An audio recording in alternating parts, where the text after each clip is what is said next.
I'll be right back. We'll get done by 3. As long as we don't have all these presentation, you already need to get done by 3.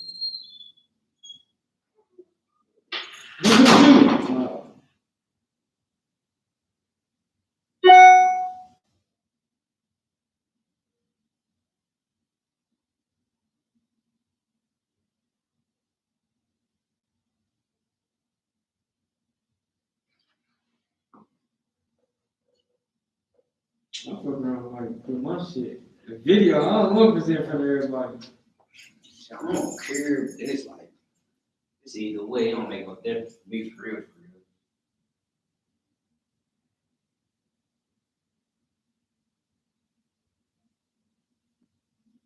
I just know I ain't gonna put hella reading and shit on there. I don't like reading like that. Yeah, bro, that's why I'm trying to present from there, because that's hella reading. I got like 6 pages. But it be so bad. Yo, that stuttering and shit.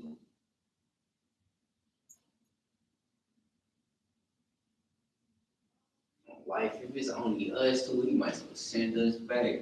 Yeah.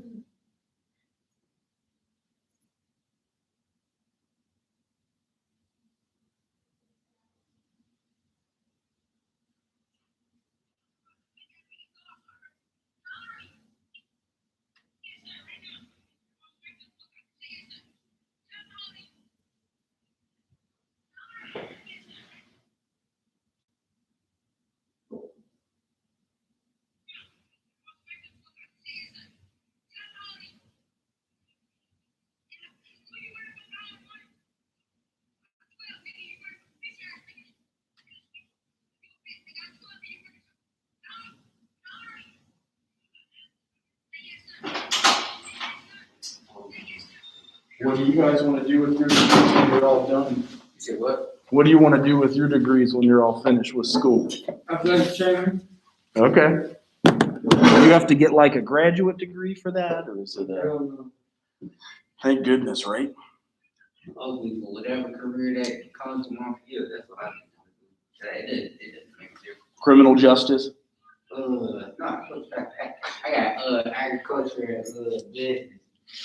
Which actually is a good and up and coming field. Like right now, they're growing a bunch of weed inside of that greenhouse. That's what my pops want me to do. Yep. You grow the weed and sell it in medicinal marijuana. Exactly. Everybody in my city talking about it too. So. And what's your city again? I always. I live in Cincinnati. Oh yeah. Okay, so we did. It is legal in medicinally. It's legal in Cincinnati. Hello. How are you? Are you giving a presentation today? Okay. Cool. Just checking because I also was going to show you guys how to register if you haven't already done so. Obviously, you have to talk to your advisor, but I'm going to send you these. Shoot. Did you know you can look up your classes? Actually, first off, do you guys have your check sheet for what you need to register for classes? Mm-hmm. So that would probably be on, like, say, your department's website. It probably looks, let's see if I can find one. File, open recent. It looks something like this. Have you ever seen anything like this for your department? Yes.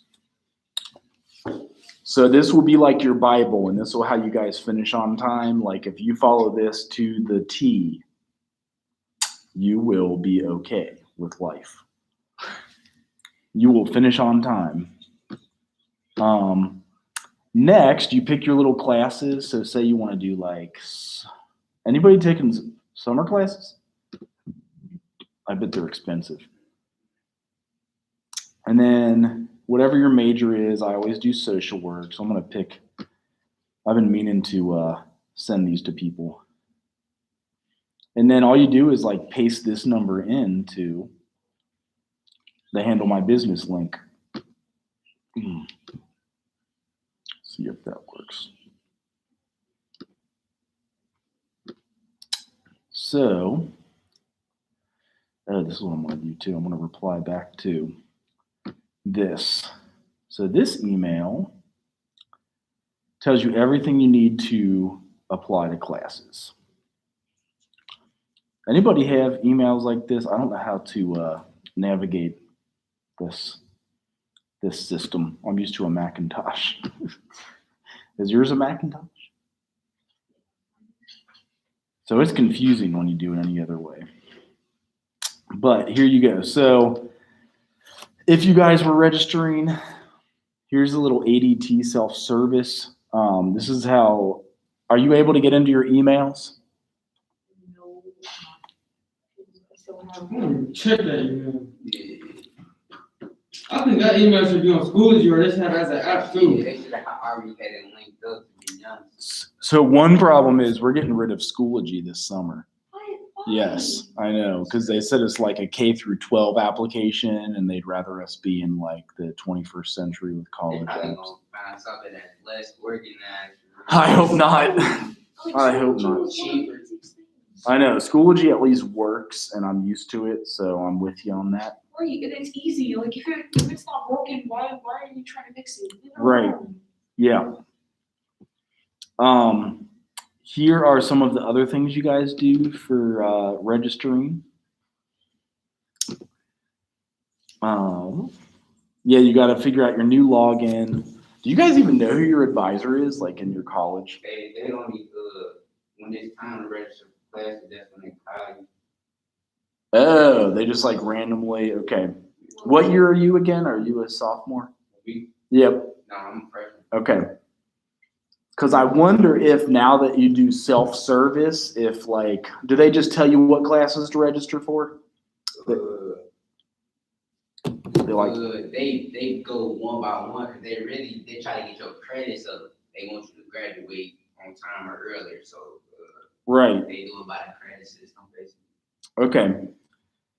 So I could put these in to our Schoology for you guys if they're helpful, because apparently there's a big change on a lot of the way that registration occurs. And I just go to the same advisor because my previous advisor, I think she got fired for not doing her job. So now Really? we have- are you a freshman too? Yes, she was like the psychology, like the humanities and arts advisor. I forgot what her name was, but she got fired. I know for a fact she did because she was not doing what she was supposed to. So now we have a new advisor. But I just When did go- that happen? Was that like recent? A few weeks ago, like about 2 weeks ago, I just got a message from the new advisor, like, I'm your new advisor, the other one is no longer at CSU. And I'm like, Jeez. oh, okay, I already went to Lamont Slater, so, So who is your advisor now? I don't know, I think it's Lakeisha something.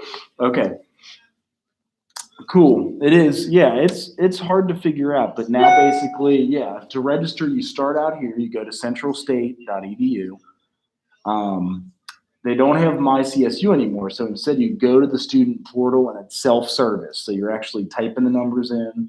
Talk to your advisor first, of course. Then, if it is your first time, well, yeah, actually that's for MyCSE. So after you enter it, click register, view student menu, the link, and then, yeah, you can paste that 5-number deal. Pick the classes, drop add classes, and then paste the course number you need, and then hit submit. So that's essentially what you guys do. I just wanted to make sure you guys had that information. And today, I know that a lot of our presentations are going into the electronic world, which is fine. If you choose to turn in your presentation in there online and film it yourself, you're totally able to do that because it's a discussion board. That way you guys get to see everybody's presentation. Some people are wanting to do them in person because I'm filming it here on this. And from there, just kind of like watch each other's presentation and give ideas. We were asking like what you want to do with your degree when you finish. And growing weed is an option, but legally, right? So it's the medicinal marijuana. Being a physical therapist, you said, or a physical trainer? What does that all entail? Like, You know, like in high school, like say if you get hurt, And like, train the ones that come on the field and stuff, Yep. them. Okay. So as long as you have your degree and it's in exercise I wanted science, to be a physical therapist, but that's too much school. you gotta get your doctorate to do that now. Yeah, that's why I said no. I have a sister-in-law who did it, and 20 years ago, all you needed was a bachelor's, and she makes like 70,000 a year. It's good money, but now you've got to get a master's and a doctorate. It's like all the way through, and but they're saying you could be the athletic trainer at your high school, for example, Mhm. in Columbus, or would you go to any city? It depends. How much family is there in Columbus? All over for 2 brothers, 2 sisters? Nah, one brother, 2 sisters. Oh, okay, that's right. 2 boys, 2 girls. That's the breakdown. And then you, with your degree, what do you want to do when you grow up? Oh, well, I'm gonna continue to go to school and stuff, so I can be a clinical psychologist. But Oh yeah. in the meantime, I'm gonna like go and do work on my skills. So I'm gonna have a master's now because there's a bachelor's when I leave here, so I'm gonna get a job pushing into that. Yeah. So even you could add clinical social worker to that too. And if you get a BSW here, it's only 1 year to get your MSW. So like, can I do that during like the 4 years, or do I have to do that in addition to the 4 years? People double major all the time. I double majored. So yeah, you could do psychology, social work, and then you actually get a license at the end of your 4 years with social work. And a job to pay for stuff and things. So yeah, that's some of the options you guys have. Has anybody gotten a stimulus check? Because I sure didn't. I feel like they lied to me. I feel what's the word or feeling you would say? Betrayed. I feel betrayed. I want my $1,000. I keep checking for my money and I see nothing. On people's claims, I can't even do that. On what? I say they claim me on their taxes, I can't even get it. Oh, like if your parents claim you. Yeah. Right. But he gonna get more from claiming me than for That- me if I was to get my taxes. So it makes sense. It's probably true, yeah, but you're like, all right, well, remember that one time I wanted to borrow $1,000. Don't forget it this time. Because, yeah, it is tough when your parents are claiming you. And It's good though. I get the money from work, so where do you work at? when I go back home, I live in Avondale, so all I gotta do is walk to the zoo. Oh, yeah. They pay really well, don't they? At least 10 or... Yeah. But COVID happened, so they had to decrease everybody's pay over there. Did they raise it? No, they decreased. Oh, okay. They did, everybody. like what we did here. They cut us all by 5%. I don't mind the work is work. Do they have landscapers there, or do you just do whatever they have on? Like food and services. Okay. Yep. Yeah, the big time to work would be the Festival of Lights, right? Yeah, I did when I went back home. Right. I used to go to that because my wife loves going to that. I don't even know if they had it this year. They did. Did they really? Oh, maybe we should have gone. Were you able to work or did they not? And it was, when will they stop the decrease in pay?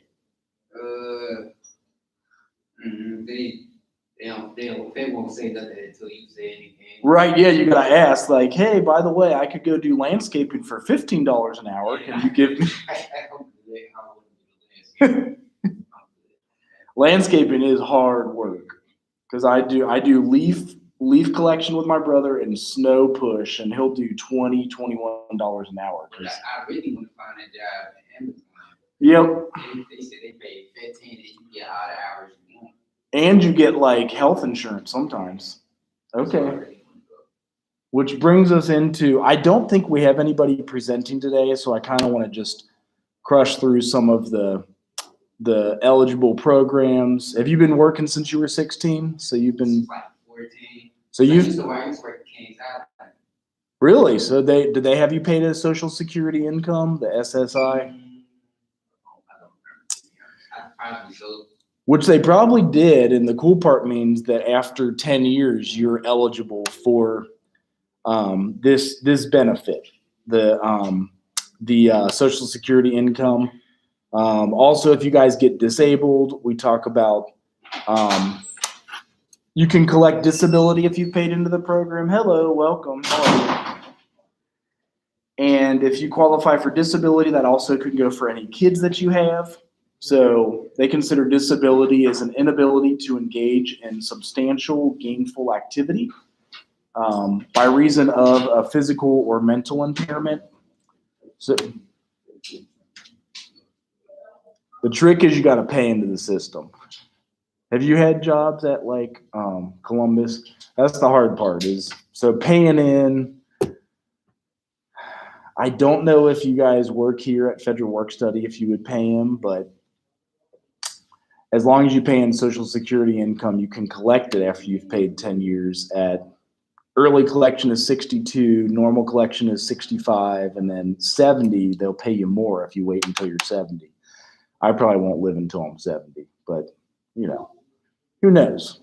Men don't live as long as women, so that's the problem. And then we're financed by the OASDI program. It's an earmark tax, so you guys will see it on your FICA, so it's the Federal Insurance Contribution Act. Every job we work, we have to pay this. It is definitely something we've used the past 20 years. And it's fixed to a percentage of the wage up to a certain maximum. So you stop paying that tax after you make like say 30, 40, 50,000 a year. I can't remember the exact number, but there's different tax brackets and you always pay that one because they want to make sure we all have some form of insurance when we die. There was a good video about the FICA, if I can spell video properly. And there was one, oh yeah, did you get your tax refund or money from the coronavirus stimulus check? Right. Or your parents might take it. Yeah. So just so you guys know also, Central State is, I guess, giving out a stimulus check to students, and I'm not sure if you have to apply for it or not. I just heard that. And W-9s or something like that? I don't know what you have to fill. They send the paperwork straight to your residency. Oh, they did. And then if you fill it out, you get their little, is it like a Parents fill it out. grant, scholarship, or something else? It's money though? Yeah, they give you money. Okay. So yeah, they did. I just found that out on Thursday after this class. So I was like, huh, that might be good info for you guys to know. Because my wife is also doing that.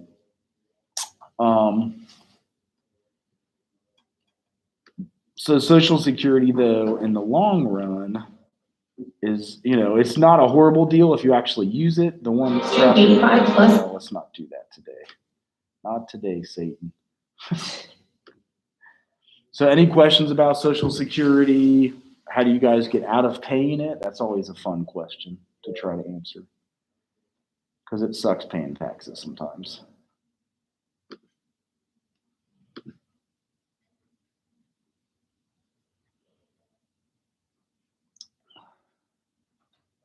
So getting over to the American Dream, I wanted to just get into the first 12 minutes of this and then cut it out. So let's see if it left off where we were. Oh God, I hate commercials. If we could do these without commercials, I would be so excited. But not today.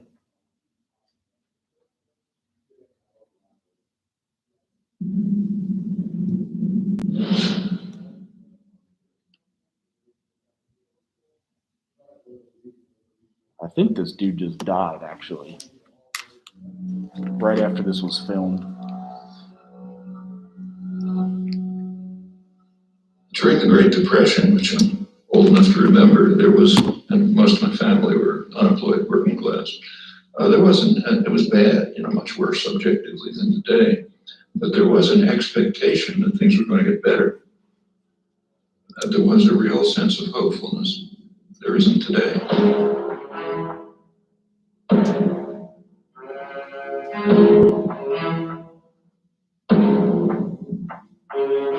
Inequality is really unprecedented. I mean, if you look at total inequality, it's like the worst periods of American history.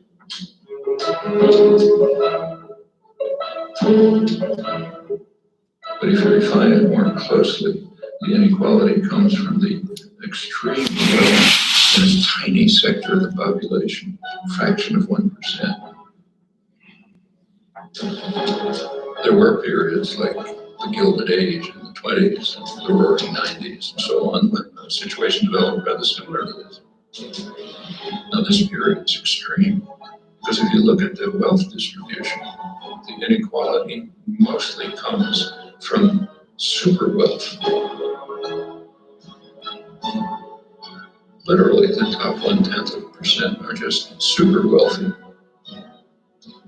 Not only is it extremely unjust in itself, inequality has highly negative consequences on the society as a whole. Because the very fact of inequality has a corrosive, harmful effect on democracy.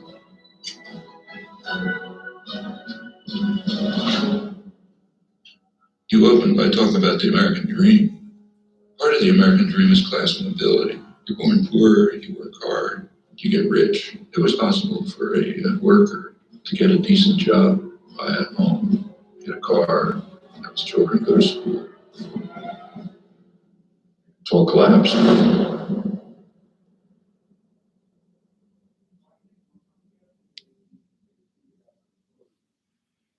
So we're going to have the hopeless movie first, and we're going to have hopeful movies in April.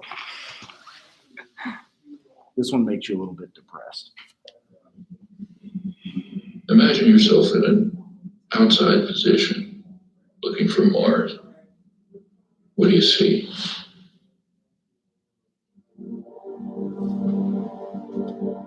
Cincinnati.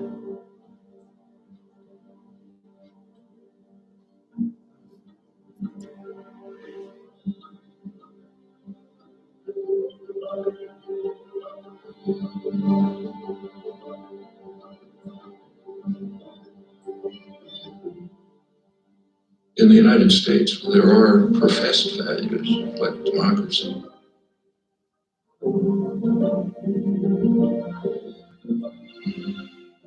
In a democracy, public opinion is going to have some influence on policy. And then the government carries out actions determined by the population. That's what democracy means. So essentially, policy is supposed to be voted on by us, by our representatives. He kind of makes the argument here that we're not seeing it as closely as we used to. So even what we vote for might not show up in the polls. It's important to understand that privileged and powerful sectors have never liked democracy, and for very good reasons.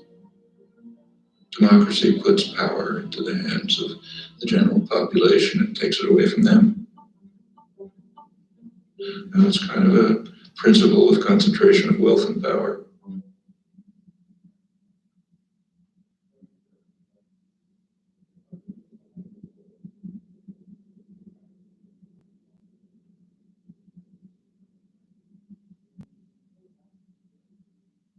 Concentration of wealth yields concentration of power, particularly so as the cost of elections skyrockets, which kind of forces the political parties into the pockets of major corporations.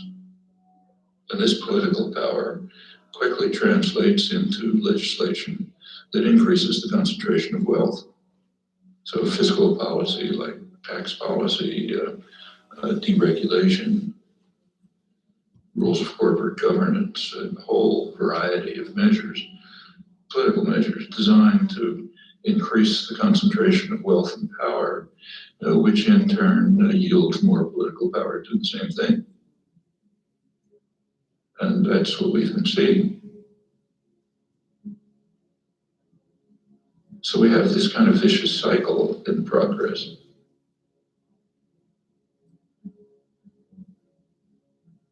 Actually, it is so traditional that it was described by Adam Smith in 1776. You read his famous Wealth of Nations. He says in England, the principal architects of policy are the people who own the society, in his day, merchants and manufacturers. And they make sure that their own interests are very well cared for, however grievous the impact on the people of England or others. Now, it's not merchant manufacturers, it's financial institutions and multinational corporations, the people who Adam Smith called the masters of mankind, and they're following the vile maxim, all for ourselves and nothing for anyone else. They're just going to pursue policies that benefit them and harm everyone else. And in the absence of a general popular reaction, that's pretty much what you'd expect.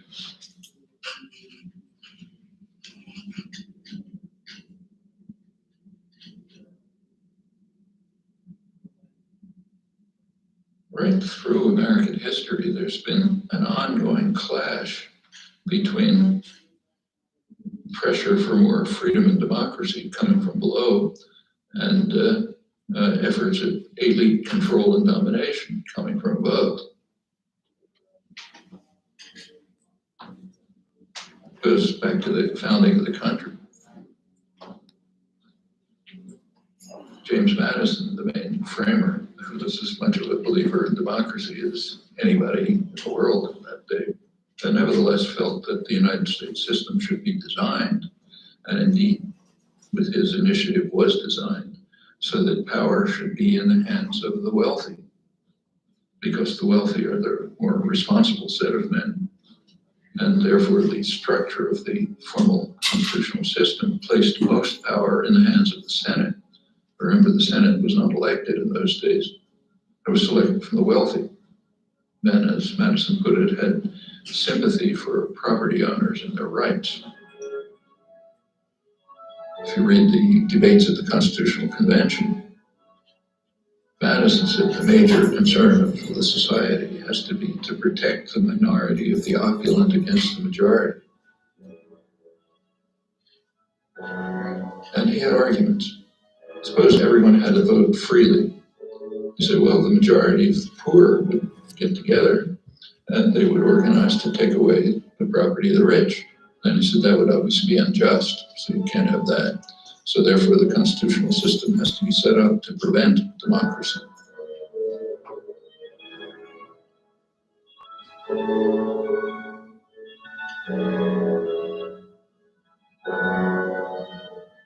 It's just of some interest that this debate has a hoary tradition. It goes back to the first major book on political systems, Aristotle's Politics. He says of all of them, the best is democracy. But then he points out exactly the flaw that Madison pointed out. If Athens were a democracy for free men, the poor would get together and take away the property of the rich. Well, same dilemma, they had opposite solutions. Aristotle proposed what we would nowadays call a welfare state. He said, try to reduce inequality.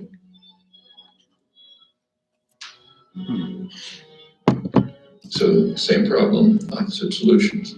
One is reduce inequality, you won't have this problem. The other is reduce democracy.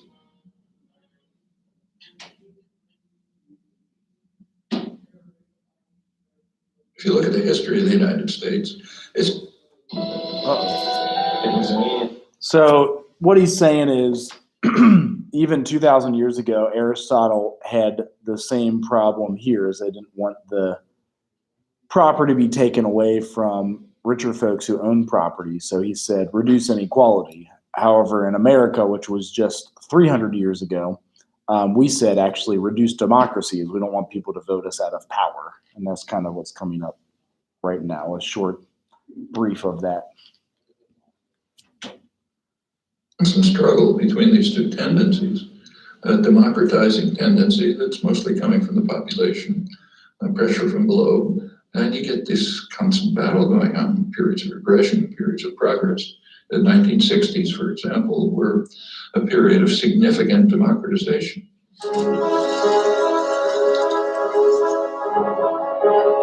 Civil rights.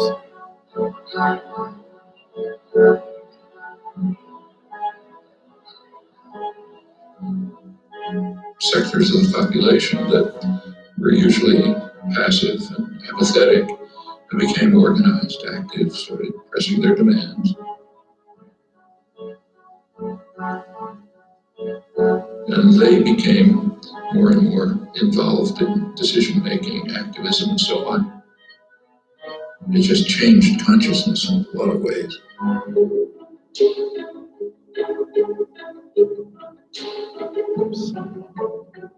Minority rights. Democracy means freedom. Why are our people free? Democracy means justice. Why don't we have justice? If democracy means equality, why don't we have equality? Women's rights. This human system of exploitation will change, but only if we force it to change and force it together. Concern for the environment. A unique day in American history is ending. A day set aside for a nationwide outpouring of mankind seeking its own survival. Opposition to aggression. I say to those who criticize us for the militancy of our dissent, that if they are serious about law and order, they should first provide it for the Vietnamese people, for our own black people, and for our own poor people. Concern for other people. One day we must ask the question, why are there 40 million poor people in America? When you begin to ask that question, you're raising a question about the economic system, about a broader distribution of wealth, the question of restructuring the whole of American society. These are all civilizing effects. And that caused great fear.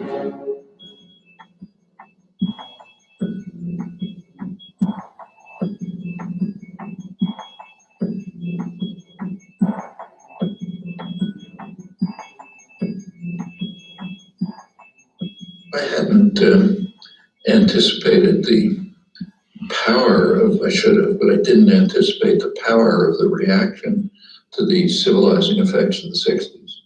I did not anticipate the strength of the reaction to it. The backlash.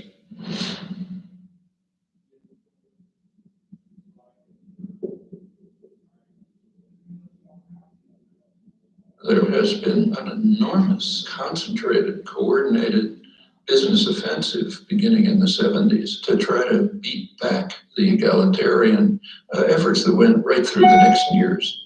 You see it in many respects. I mean, over on the right, you see it in things like the famous Powell Memorandum sent to the Chamber of Commerce, major business lobby, by later Supreme Court Justice Powell, warning them that business is losing control over the society. And something has to be done to counter these forces. Of course, he puts it in terms of defense, defending ourselves against outside power.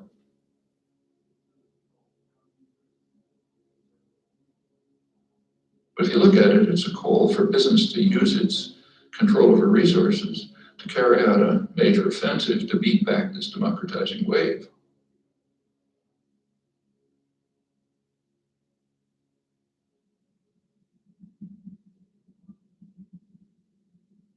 Over on the liberal side, there's something exactly similar.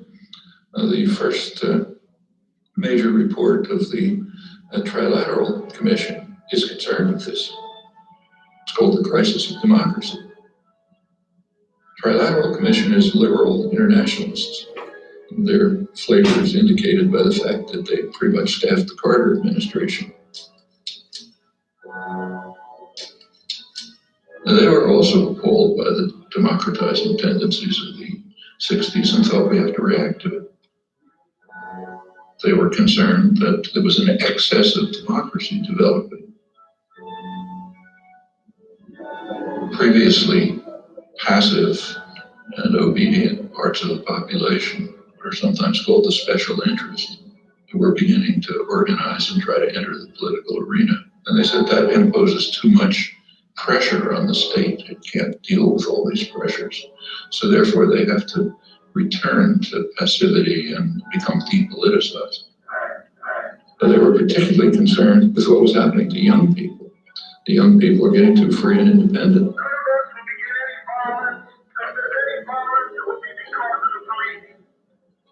The way they put it, there's a failure on the part of the schools, the universities, and churches, the institutions responsible for the indoctrination of the young. Their phrase, not mine.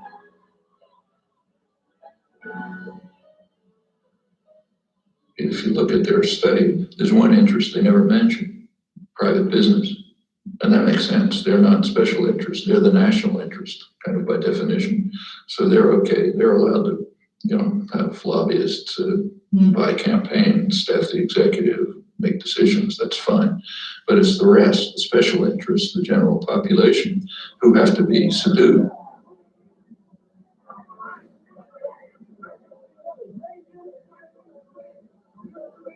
Well, that's the spectrum.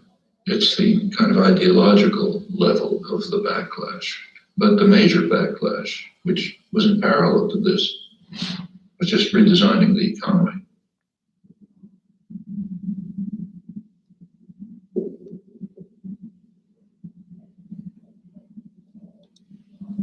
Okay, so this is a good one to stop on because I promised you being finished by 3 to have the rest of this online. But as you saw here, he showed some of the movements in the 1960s.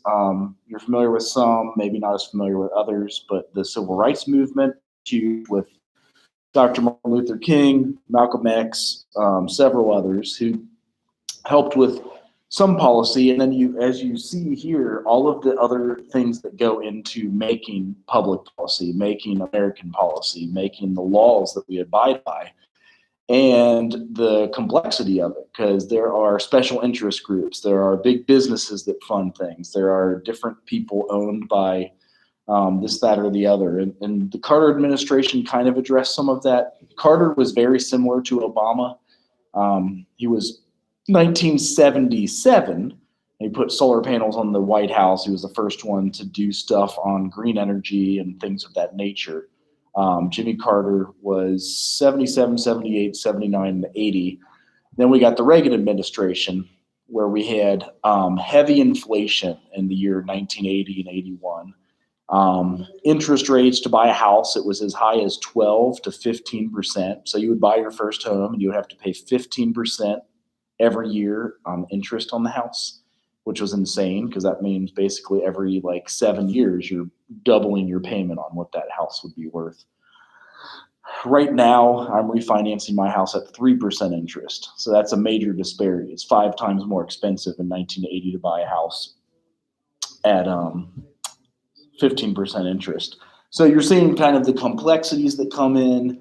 And as you'll see in these last several principles of the economy, some of the things that we're challenged with today as a society, as social workers, as counselors, as educators, as exercise science majors, and even as, the medicinal marijuana and stuff coming in with aquaponics and agricultural business. There's policies about every single one of those, every major that you guys are in. You'll find your own policies within and your own federal policies that kind of hold it together. So this is the next big discussion. I'm going to try to show a bit more depending on how many presentations we have on Thursday. But as promised, we are done by 1 minute and 30 seconds till 3 o'clock. Most of you have questions, of course, which is fine.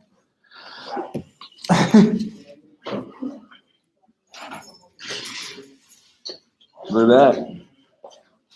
Pretty good, huh? Now you can go tell your friend I said hello. You have a good day, sir. All right, you too. Good to see you.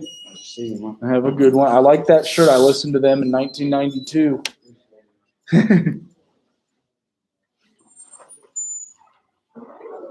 Yeah. So, right before class, I had gone through and did all of my missing discussions. Uh huh. So when is like the most I could get back with